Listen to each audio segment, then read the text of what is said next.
देता।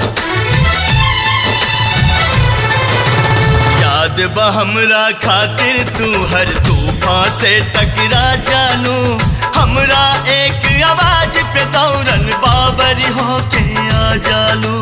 ओ दीवानी, ओ दीवानी, याद बा हमरा खातिर तू हर तूफान से टकरा जानू, हमरा एक आवाज पे दौड़न बाबर होके आ जालू।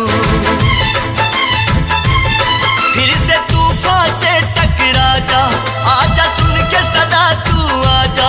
फिर से तूफान से टकरा जा, आजा सुन के सदा तू आजा। नाता प्यार तो हर झूठा इकरार